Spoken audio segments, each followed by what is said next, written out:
Hey everyone, John here from Gaming in the Wild, and I've got a really fun video for you today. A couple of weeks ago, I made a Steam Next Fest preview video looking at 21 games that I thought were worth checking out at Next Fest. But one of the most fun things about Steam Next Fest is the games that you discover along the way, things that you just had no idea about that come out of nowhere and take you by surprise. There were over 2,000 demos on offer, and in the channel's Patron Discord, people played over 150 of them and voted on their favourites. I also played over 30 myself, and I've got my own top 5 for you, and it turns out that a lot of these games are coming to console as well, so even if you're not a Steam player, I think you'll find something to be interested in here, so get your wish list ready, because in this video I'm going to round up some honourable mentions, I'm going to tell you the top 5 games as voted for by the channel's patrons, and then my own top 5 games of Steam Next Fest February 2025. As always, your likes on the video are appreciated, you can sub to the channel for more like this, comments help the videos, so tell me what your favourite Next Fest game or your favourite forthcoming indie game is in the comments, and I'll tell you about the channel's Patreon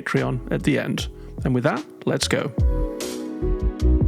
I was a big fan of Narita Boy, a 2021 Tron-inspired action platformer from Studio Koba. It has buckets of dark neon style, gorgeous pixel art, and a loving reverence for 1980s retro tech. And as you may know, Tokyo has 2 airports, Narita and Haneda, so naturally the Narita Boy sequel is called Haneda Girl. It continues the immaculate vibes of the first game while changing up the gameplay significantly. It's a tighter action platforming experience with precision gameplay, influenced by Celeste, Super Meat Boy, and Katana Zero. You'll dash, blast, and wall climb through short, sharp levels, jumping in and out of your mech, taking down shields and turrets, and speedrunning your way to the exit. Of course, no Tron-inspired game would be complete without a fantastic soft synth techno soundtrack to spur you on through the pulse racing, die and retry action. This one's coming to Steam in Q2, so you can expect it soon, and the consoles will surely follow. So put your seatbacks upright and stow your tray tables for Haneda Girl.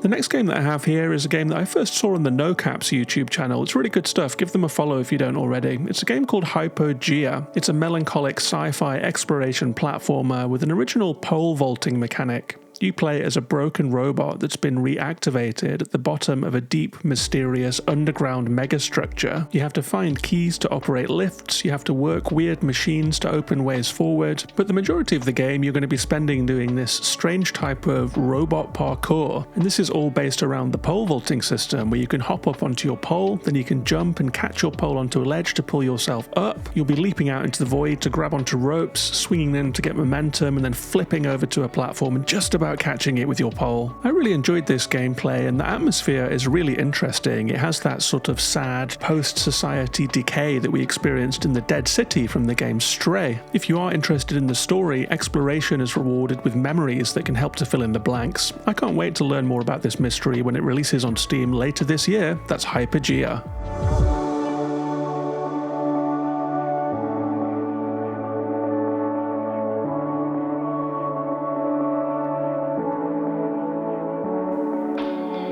This Next Fest was very strong on sci-fi games, but the game Neon Garden took a pretty different approach to the games I've mentioned so far. It's a cyberpunk city builder where you stack different modules vertically, like residential blocks, rail stations, factories, light blocks, and more, and how you place them really matters, as each one earns money based on synergies that it has with its neighbouring blocks, like bars and stores will boost residential neighbourhoods, and travel infrastructure and power stations will boost the industrial neighbourhoods. As you progress, new types of buildings are introduced, so as you stack upwards and upwards, building towards the clouds, there's some really nice progression here. You'll get penthouses and nightclubs and gardens, and while it's a really chill time, the challenge does start to mount, because you need more and more cash to keep the game going, which adds a welcome puzzly element to the gameplay. It's landing on Steam in Q2, so get ready to build the Blade Runner city of your dreams in Neon Garden.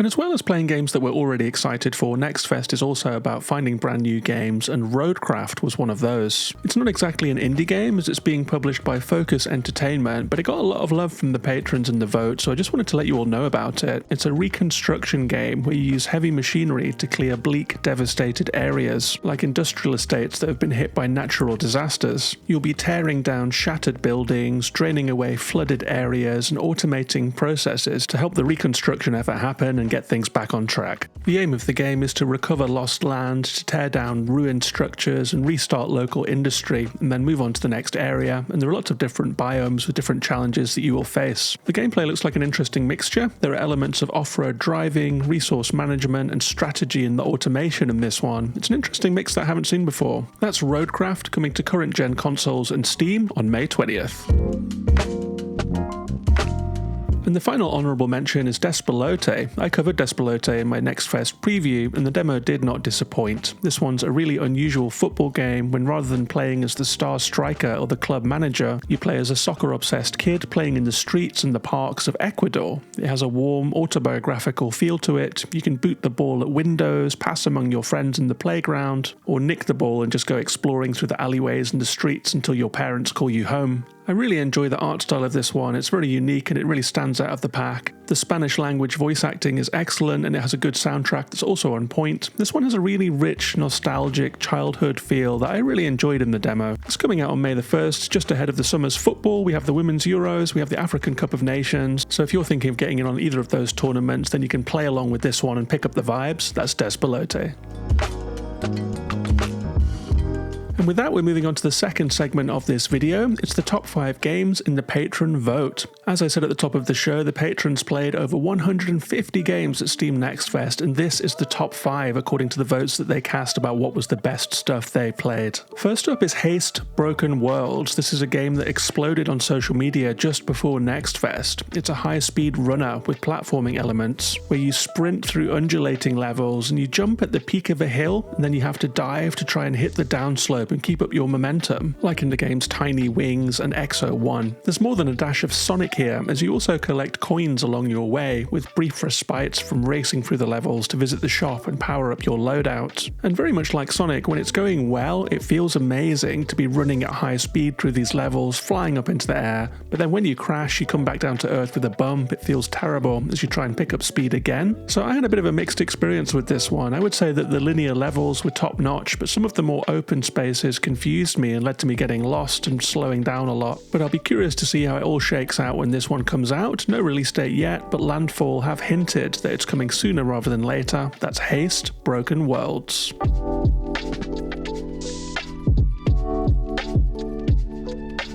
And to go from the very fastest game in this video to the very slowest, the next patron pick is Koira. It's a very pretty adventure game with an inky, blotted art style. You explore a forest with your little ghost dog buddy, you solve puzzles together, you avoid traps, and you move through wide linear areas. There are little side things to do as well. I really enjoyed in this demo when you have to put together a snowman, find the coal, find the carrots, find the sticks, and then see your dog do a happy little run around it when it's complete. And because there are some hunters on your tail, there's going to be some stealth gameplay as well. Even so, I think this is a very mellow play. It's more about the atmosphere and the aesthetics than the movement and gameplay. So if that sounds up your alley, I think this will be a nice relaxing time. That's Koira, out on Steam and Mac on April 1st. The two upcoming Annapurna Interactive games, Wonder Stop and Wheel World, also got a lot of upvotes, but I think both of these games are very well known at this point in the indie game scene, so just to quickly recap them. Wonder Stop is the darkest, cozy game you'll play this year as a traumatized warrior who lays down their sword to try and learn how to rest at a cozy cafe in the heart of the woods. As you're watching this, it might be out already. It's coming out on March 11th. And then we've got Wheel World, another game from Annapurna. It's an open world bike game with racing, exploring, and upgrading. The demo was glitched out for me, but I can't wait to play it anyway. No release date, but it has a 2025 release window. That's Wheel World. But it was a couple of wildcard picks that actually topped the patron vote, to my surprise. The first one was Deliver at All Costs. It's the only other game in this video that isn't an indie game, as it's being published by Konami, but this is a democracy, people, so don't shout at me in the comments. Or actually do, because all the comments help the videos. Deliver at All Costs is an isometric driving game where you have to carry out deliveries in an entirely destructible city. This means that slipping off the road for even just a moment will see you taking out mailboxes, porches and telegraph poles, wiping out people's front gardens. And if you want to go ham, you can even wipe out entire houses and city blocks. They just all collapse as soon as your car touches them. It's really fun actually. But if you do that, the cops will get on your tail, at which point the customer probably isn't going to get their pizza. There's a story here too, and there are lots of vehicles to try out, and the destructible environment is a really fun playground for causing carnage. No release date on this one, but the demo felt pretty close to complete to me. I would say based on what I played, we'll see this one this year. It's coming to Xbox, PS5 and Steam. That's Deliver at All Costs.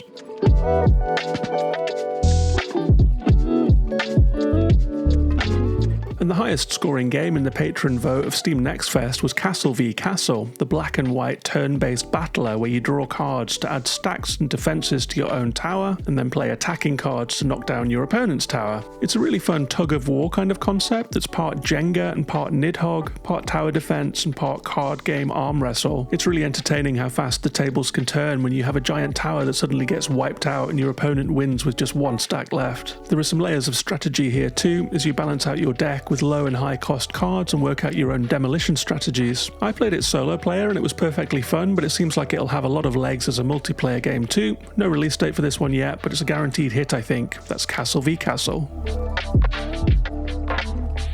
And just before we get to my picks from Next Fest, I'd like to say a big thank you to all of the patrons who took part in that vote, and a big thank you to Slater-san who organised it in the Discord. And if you like the sound of taking part in things like this, maybe you could hop in yourself. We run all kinds of events like this in the Patron Discord. There's an annual Games of the Year vote, there's a monthly short game club, there's a book and game club where people read books and then play the games that they inspired. It's a very fun, bustling place to be on the internet, and you're invited to join us. You can hit the Patreon page that I'm flashing up on screen now. It's just $1 a month to join, or more if you would like to. You also get behind the scenes blogs about content creation, you get extra episodes, and it's really the best way to support this channel. The Patreon has been growing fast lately, and the more it grows, the more time I can spend making videos for you all. It's patreon.com/gaminginthewild. Big thank you to boss tier patrons Hollow and Shy Guy, and with that, let's get on with the video.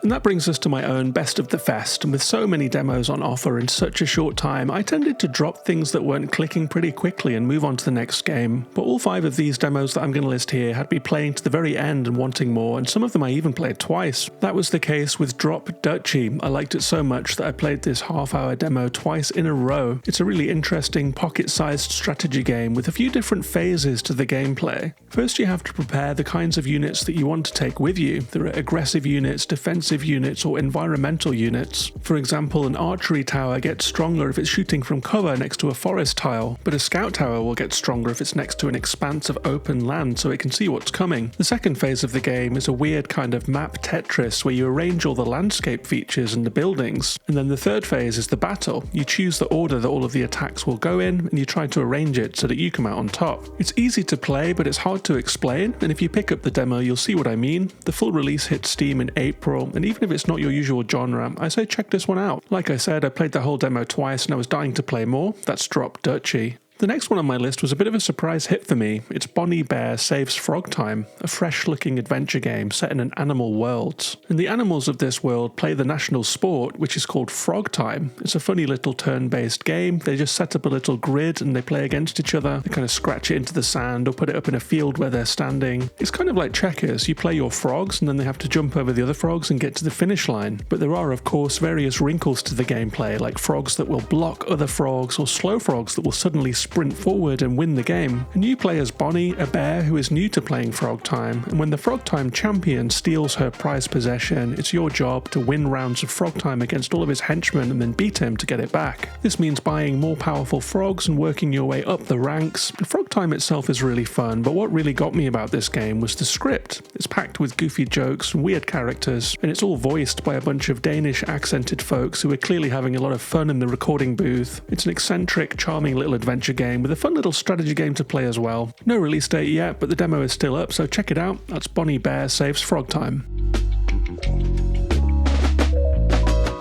And now we're down to my top 3, and I would say that any of these top 3 could have been the winner and been my best of the fest, so let's just call them all joint winners in different ways. First up is Moves of the Diamond Hand. It's a dice rolling adventure game by Cosmo D, the maker of Betrayal at Club Low. It's grimy, vibey, and mega eccentric. You have a ton of skills that you can power up to improve your dice rolls, there's a bonkers cast of characters, and there's just not much out there that's like Cosmo D's stuff. They all have a loose, wild, remixed kind of feel to them. And they are experimental story games on the face of it, and they are in a sense, but I don't want to underplay the dice mechanics. These games are also addictive. They are really loopy and funny, but they're also just really fun to play. These games are only on Steam, but they're available for Mac too, so I would say if you've got any access at all to a PC or a Mac or a MacBook, then try them out. They're really worth your time. This one has a 2025 release window, but I've heard that it might be going into early access, so keep your eyes peeled for Moves of the Diamond Hand.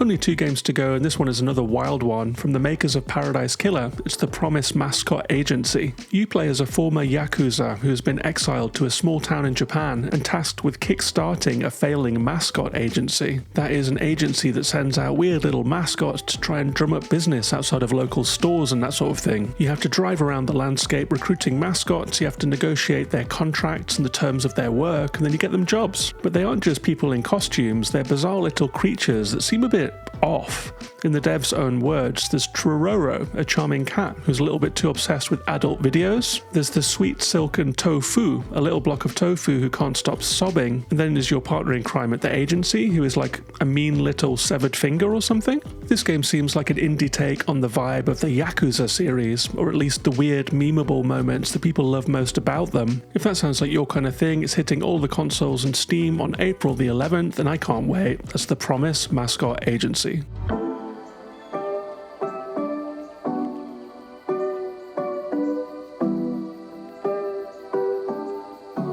And the last game on my list is one that took me by surprise. I was very eager to try it, but I didn't think it would quite hit me the way it did. It's Lost in Random, The Eternal Die. And since the astounding success of Hades in 2020, we've had a wave of Hades-likes trying to snatch the crown, but none of them have really caught my attention like this one. The Eternal Die is the first isometric action roguelike that's hooked me for quite a while. It's set in the dark, Tim Burton-inspired world of Random that you may have seen from the precursor of this game, Lost in Random. It's a dark fantasy world where creatures roll dice to decide kind of everything, and this makes for some really interesting gameplay implications because as well as your own ranged and melee attacks that you would expect, you can also roll your dice mid-battle for unpredictable effects that can be switched out and powered up. The combat in this game is tight, and that's all important for this kind of roguelike. You dash, you dodge, and strike your way through blood-gated enemy arenas. There are obstacle challenges, there are varied dice rolling bonus rooms where you can change out your skills and so forth. And even though this demo was only the first world, there were some randomly rolled mini-bosses and a formidable first boss, or rather 2 that will tag team you. There's also a really fun perks system where you can color match pickups to add synergies and bonuses to your attacks, so I think there's some depth and variety to the runs here as well. This one had me on the edge of my seat and it kept me playing until the very end of the demo, and after I beat the boss, even right in the middle of Next Fest when I had so much to play, I went straight back in and did another run. And I think that tells you all that you need to know about this game. So roll the dice on this one when it lands on Steam and all the consoles this summer. That's Lost in Random, The Eternal Die.